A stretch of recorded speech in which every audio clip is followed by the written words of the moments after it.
Hello and welcome to the Zorawar classes. शुरू करते हैं आज का टॉपिक। जैसा कि आपको पता है कि हम ऑलरेडी रेशियो एंड प्रोपोर्शन का पहला टॉपिक कर चुके हैं, ये पार्ट सेकंड है। हम इसके बहुत सारे कॉन्सेप्ट्स इसके प्रीवियस क्वेश्चंस में कर चुके हैं। आज हम उसके आगे के क्वेश्चंस करेंगे। थोड़ा सा लेवल यहाँ पे बढ़ जाएगा। क्वेश्चंस आप देखेंगे कि थोड़े से ट्रिकी हो रहे हैं, थोड़े से एक्स्ट्रा एफर्ट उसमें लग रहा है, कुछ आपकी थॉट प्रोसेस आपको सोचना पड़ेगा इनको करने के लिए, थोड़ा सा लॉजिक लगाना पड़ेगा एंड टाइम उतना ही लगेगा। कुछ क्वेश्चन हो सकते हैं लेंथी हो, बिकॉज एग्ज़ाम में 2-3 तरह के क्वेश्चन आते हैं। एग्ज़ाम में आपको इजी क्वेश्चन, मॉडरेट क्वेश्चन और टफ क्वेश्चन तीनों कैटेगरी के क्वेश्चन मिलेंगे। इसका मतलब ये नहीं है कि हम सिर्फ इजी क्वेश्चन प्रिपेयर कर लें या सिर्फ मॉडरेट और टफ क्वेश्चन ही प्रिपेयर करें, नहीं, तीनों कैटेगरी के क्वेश्चंस आने चाहिए।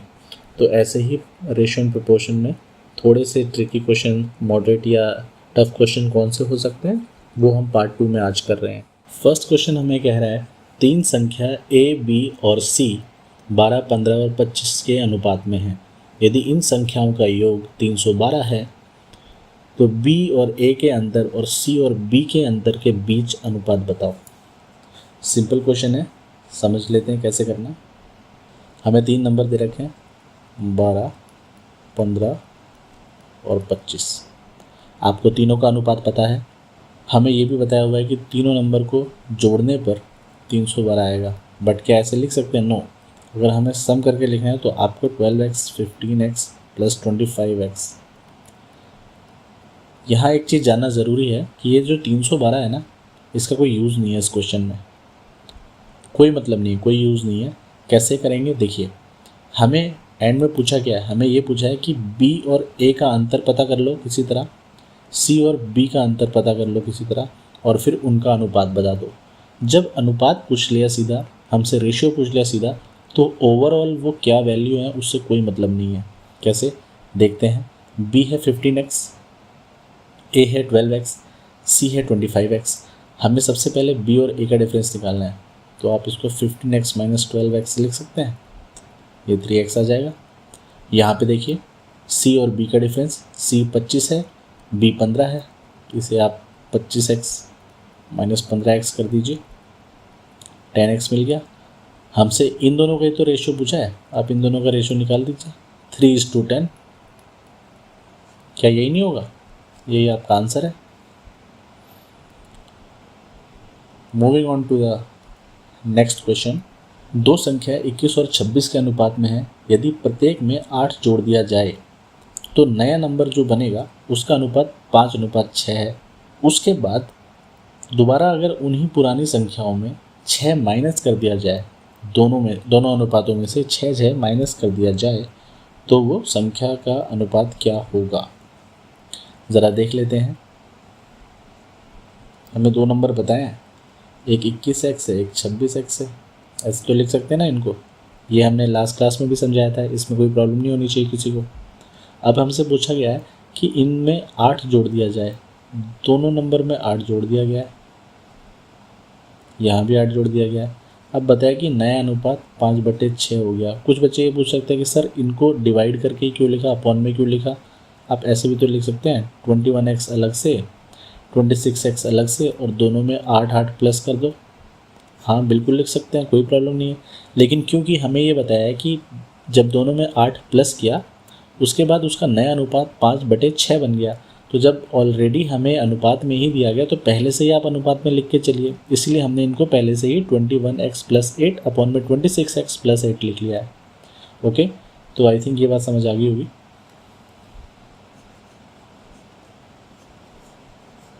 आगे देखते हैं इनको सॉल्व कैसे करें। इसको क्रॉस मल्टीप्लाई कर लीजिए। जिन बच्चों को क्रॉस मल्टीप्लाई नहीं पता उनको मैं बता देता हूँ। आपको 6 को इन दोनों से मल्टीप्लाई करना है और उन्हें बराबर के निशान के एक तरफ लिखना है। यहाँ पर आपको 5 को इन दोनों संख्याओं से मल्टीप्लाई करना है और उसे बराबर के साइन के दूसरी तरफ लिखना है। तो इससे ये जो फ्रैक्शन है, ये जो बटे में है एक दूसरे के अपॉन में, ये हट के एक स्ट्रेट लाइन में इक्वेशन बन जाएगी। ज़रा देखते हैं कैसे। 6 को 21 से मल्टीप्लाई कीजिए, 126x प्लस में 8×6 48।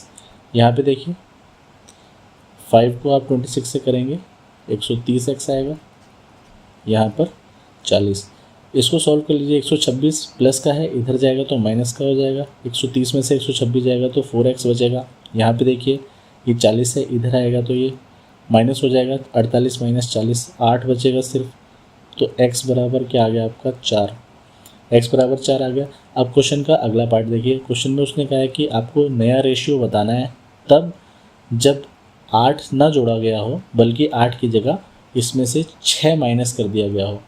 तो हमारा क्वेश्चन फिर से वैसा ही 21x माइनस 6 अपॉन में 26x माइनस 6 हमसे पूछा है कि इन दोनों को किस अनुपात में बचेंगे ये एंड में। तो आपको x की वैल्यू पहले ही पता चल गई है, सॉरी यहाँ पे x की वैल्यू 2 आएगी, 4 2 ज़ा 8। 21 को 2 से मल्टीप्लाई करो, क्या आ जाएगा 21 दूनी 42, 42 में से 6 माइनस कर दो 36। यहाँ पे देखो 26 गुणा 2, 26 दूनी 52, 52 में से 6 गया तो क्या बचेगा 46। अब इन दोनों को काट दो आप, इधर आ जाएगा 18, इधर आ जाएगा 23। क्या और कटेंगे? नहीं कटेंगे। तो यही रेशियो आपका होना चाहिए 18:23। क्या यही है? यस, ऑप्शन है, ऑप्शन ए आपका आंसर होगा। आगे बढ़ते हैं नेक्स्ट क्वेश्चन की तरफ।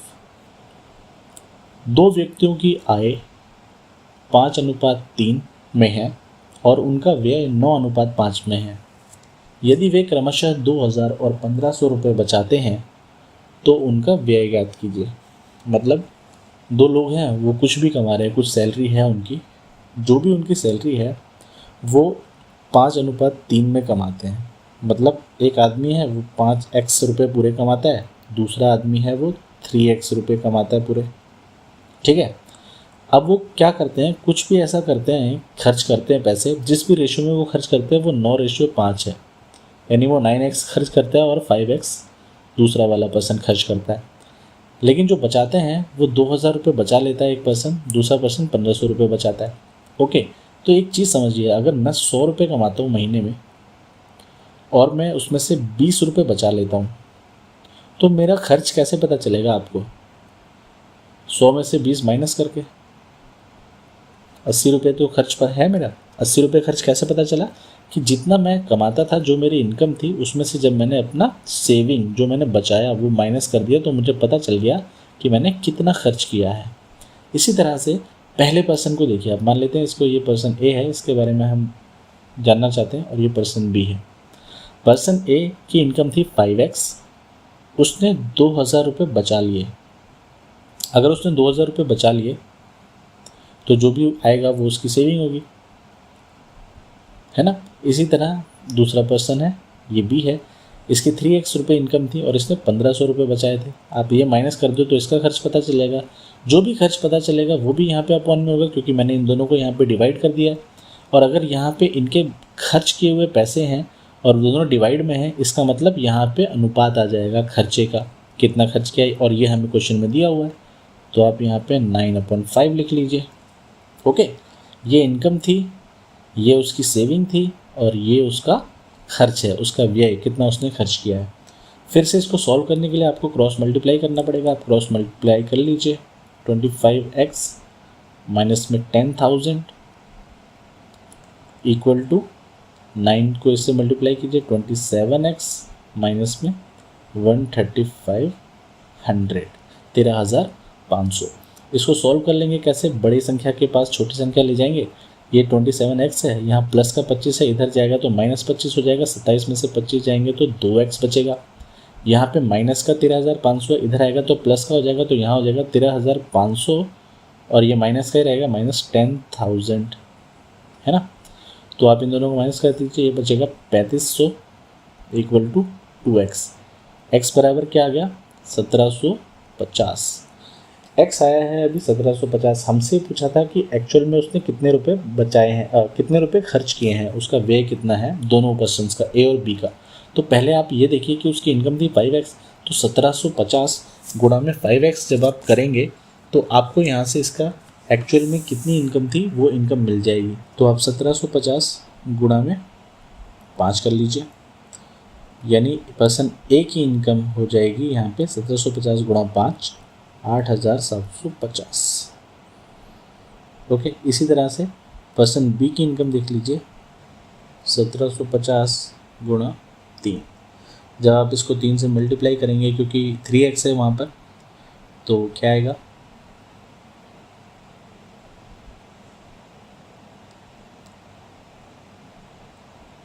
$5,250।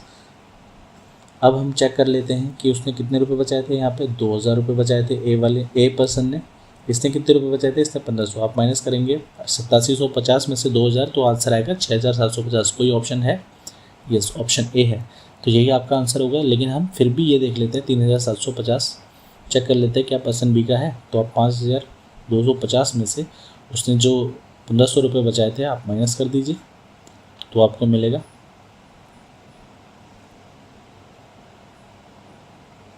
3750, यानी option A is the correct answer. अगला क्वेश्चन देखते हैं। 3 कक्षाओं में विद्यार्थी 2, 3 और 5 के अनुपात में है। यदि प्रत्येक कक्षा में 20 विद्यार्थी बढ़ा दिए जाएं तो अनुपात 4, 5 और 7 हो जाता है। परिवर्तित परिस्थिति में विद्यार्थियों की वास्तविक संख्या क्या थी? तो ज़रा देख लेते हैं कि इस क्वेश्चन को कैसे करेंगे। सबसे पहले आपको पता है कि 2, 3 और 5 इनको कैसे लिख सकते हैं आप, 2x + 3x + 5x। ओके, ये टोटल नंबर है स्टूडेंट्स का, इसको आप प्लस कर लेंगे तो ये क्या हो जाएगा, 10x। अब उसने कहा कि हर क्लास में 20-20 और बच्चे आ गए हैं। इस क्लास में भी 20, इस क्लास में भी 20 और इस क्लास में भी 20। इसका मतलब मैं टोटल 60 बच्चे प्लस कर दूँ, इसमें कोई प्रॉब्लम तो नहीं है, ये समझ आ जाएगा आराम से। क्योंकि 20 और 20 तीनों क्लास में अलग से जोड़े गए हैं, तो टोटल में हम 60 प्लस कर सकते हैं। अब जब हमने ये प्लस कर दिया तो ये पूरा नंबर बराबर किसके बना, नए रेशियो के। नया रेशियो क्या है, 4 यानी 4x, 5 यानी 5x, 7 यानी 7x। तो इनको मैं जोड़ के लिख सकता हूँ, 4x + 5x + 7x। इसका मतलब क्या हुआ, 5 4 9 7 16। और यहाँ पे 10x + 60।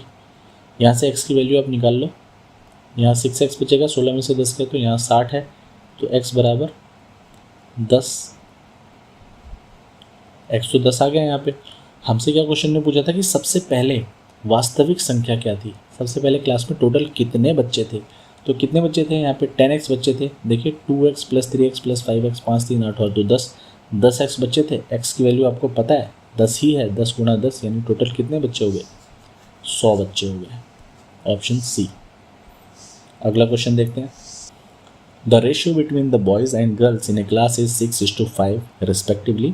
If 8 more boys join the class and 2 girls leave the class, then the respective ratio becomes 11:7. What is the number of girls in the class now? एक क्लास है जिसके अंदर लड़के और लड़कों की संख्या का जो अनुपात है वो है 6:5।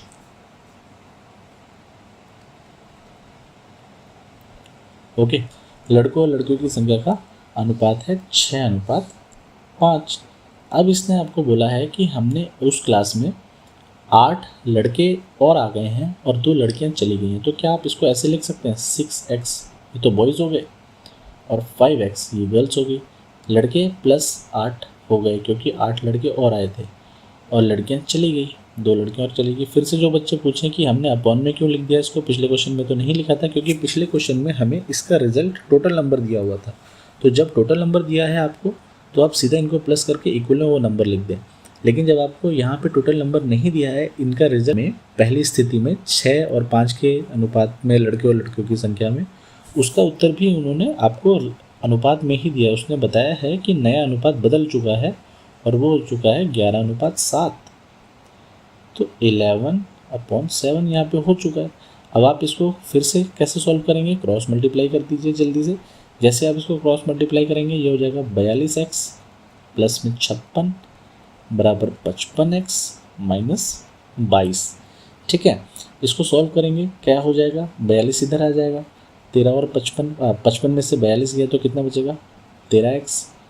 ये -22 है, इधर जाएगा तो प्लस हो जाएगा, 6 2 8 और 5 और 2 7। आप देखो 13 के टेबल में आता है, 13 6 78, x = 6 आ गया, x 6 आ गया। अब आपसे जो भी पूछा हो आप बता सकते हो। What is the number of girls in the class now. इस समय लड़कियों की क्लास में संख्या क्या है। तो आपको लड़कियों की संख्या क्लास में निकालने के लिए सबसे पहले पुरानी संख्या निकालनी पड़ेगी। पहले 5x गर्ल्स थी, तो 5 गुणा 6 कितनी होगी 30। 2 लड़कियां चली गई थी, उसमें से कितनी बचेंगी 28। 28 आपका आंसर है। ओके, अगला क्वेश्चन देखते हैं। ओके, एक व्यक्ति 12 लीटर दूध में 3 लीटर पानी मिलाता है और एक और व्यक्ति है वो 10 लीटर दूध में 5 लीटर पानी मिला देता है। तो आपको बताना है कि दोनों मिश्रणों में दूध का अनुपात कितना है। ओके, तो इसको कैसे करेंगे देख लेते हैं, थोड़ा ध्यान से समझिएगा।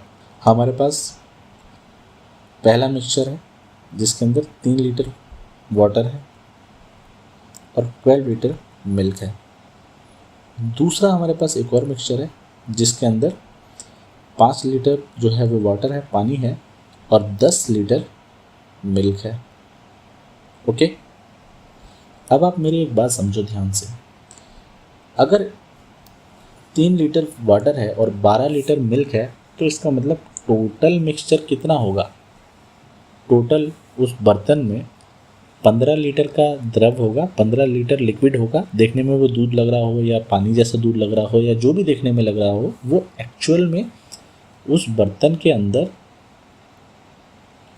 जो भरा हुआ है वो तो 15 लीटर भरा हुआ है ना। ओके, और 15 लीटर का कितना भाग दूध है, क्योंकि हमसे फाइनल में तो दूध पूछा हुआ है। मिल्क की स्ट्रेंथ कितनी है दोनों मिक्सचर को बताइए। तो इसमें से 15 भाग में से 12 भाग तो दूध है, तो दूध का एक्चुअल में कंटेनर ए में से कितना भाग है 12/15। ओके, अनुपात से आप जब अनुपात को फ्रैक्शन में बदलेंगे एक्चुअल में कितने लीटर क्वांटिटी है तो उसका फ्रैक्शन यही तो आएगा। फिर से बता देता हूँ एक बार कि दूध है 12 लीटर, पानी है 3 लीटर एक बर्तन में। अगर आप उसमें एक्चुअल देखेंगे तो यानी 15 लीटर ही तो पानी हुआ, सॉरी 15 लीटर ही तो टोटल मिक्सचर हुआ, उसमें से 12 लीटर दूध है। अगर यहाँ पे पानी की बात करें, पानी कितना है तो वो है जी 3/15 है ना। 3 लीटर पानी है पूरे 15 लीटर में से, ठीक है। तो ये चीज़ समझने वाली है। ऐसी इस वाले मिक्सचर को भी देखो आप, ये टोटल है 15, कोई प्रॉब्लम इसमें नहीं। यानी इसमें मिल्क कितना है 10/15 है ना, मिल्क है 10/15। और अगर वाटर निकालना हो तो वाटर है 5/15, पर हमें वाटर की ज़रूरत नहीं है, इसकी भी ज़रूरत नहीं है। और यहाँ पे अगर वाटर देखोगे आप तो 5/15 आएगा, उसकी भी ज़रूरत नहीं है, क्योंकि हमसे क्वेश्चन में ये नहीं पूछा है कि वाटर का क्या होगा। हमसे पूछा है कि जब अगर नया मिक्सचर बना देंगे, दोनों को मिला देंगे तो उसमें दूध कितना होगा। तो ज़रा देख लेते हैं दूध कैसे होगा। 12/15 है, इन दोनों को मिक्स कर दिया गया है, तो इन दोनों का अनुपात पूछा है। इन दोनों का अनुपात कैसे निकालोगे। एक नंबर मैंने आपको ये दे दिया, दूसरा नंबर ये दे दिया। मैंने आपको कहा कि इसको एक बार यहाँ समझिए। मैंने आपको एक नंबर दिया 3, मैंने दिया एक नंबर 5। मैंने कहा इन दोनों का अनुपात बताओ भाई कितना है, तो आप क्या करोगे 3 को 5 से डिवाइड कर दोगे, यही तो अनुपात होता है। तो ऐसी मिल्क एक जगह था 12/15, एक जगह था 10/15। आपको अनुपात निकालना है तो आप क्या करोगे 12/15 को आप भाग कर दोगे 10/15 से, है ना। सॉल्व कैसे करोगे आप, 12/15 को भाग का निशान गुणा में बदल जाता है और ये उल्टा हो जाता है, ये पता होगा आपको, 6 क्लास में से कहा जाता है। तो ये क्या बनेगा 6/5, यानी नया रेशियो क्या है 6/5। 6/5 आपका आंसर है। अगला क्वेश्चन देखते हैं। 2 बर्तनों में 1:2 और 2:5 पानी और दूध मिलाया जाता है। उसके बाद उन दोनों को मिक्स करके एक नए बर्तन में डाला जाता है, लेकिन जितना भी पानी और दूध निकाला गया है वो है 1:4 में।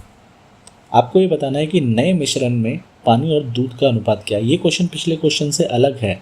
इसमें क्या अलग है ये आप ध्यान से देखिए कि लास्ट में हमसे पूछा गया है पानी और दूध का पूरे का अनुपात क्या होगा। पहले हमसे पानी और दूध का अनुपात नहीं पूछा था, पहले हमसे सिर्फ दूध का पूछा था, इसलिए वो क्वेश्चन थोड़ा ईजी हो गया था करने में। आप यहाँ देखिए, इसको समझिए कैसे। एक बर्तन है मेरे पास, इस वाले बर्तन में पानी और दूध का अनुपात है 1:2। कुछ बच्चे गलती कर देते हैं, वो सोचते हैं कि आधा आधा है, आधा दूध है आधा पानी है। नहीं, अगर आधा दूध और आधा पानी होता तो वो अनुपात होता 1:1, 50-50। कल बताया था ना लास्ट क्लास में।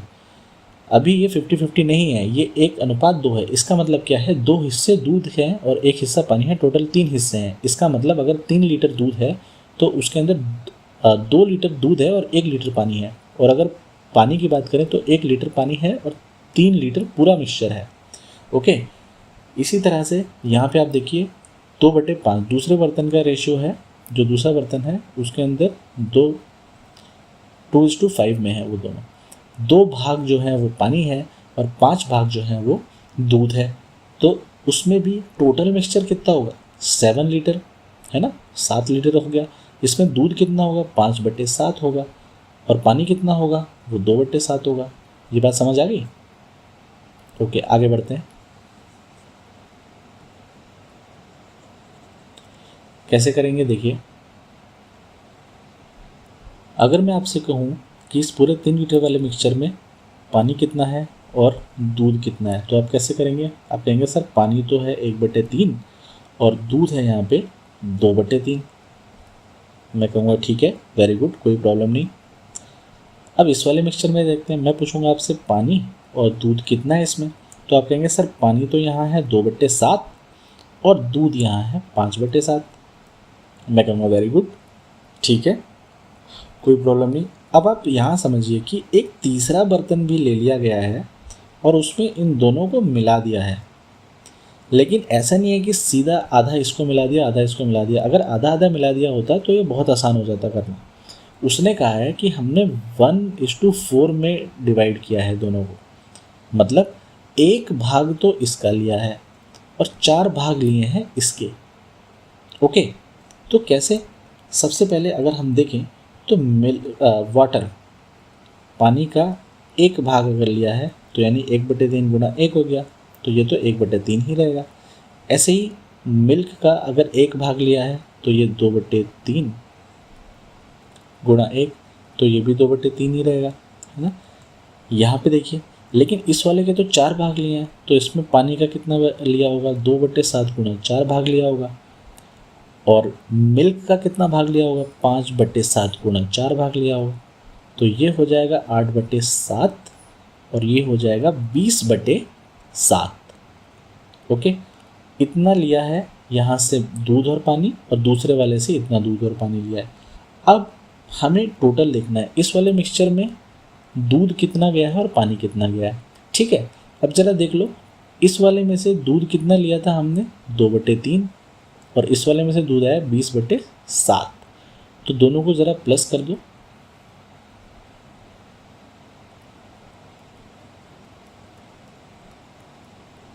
दो बटे 3 और 20/7 जब आप प्लस करोगे तो आई थिंक ये सभी को प्लस करना आता होगा। इन दोनों का एलसीएम लेते हैं, लघुत्तम समपरिवर्तक 21, और आप जब मल्टीप्लाई करोगे फिर इसको डिवाइड करिए तो यहाँ आ जाएगा 60, यहाँ पे आ जाएगा 14, ये बचेगा 74/21। ये तो आपका मिल्क आ गया।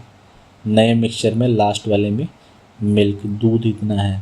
ठीक है, अब वाटर का यहाँ कर लेते हैं। पहले मिक्सचर से वाटर कितना आया था, 1/3। यहाँ से वाटर कितना आया, 8/7। प्लस कर लो,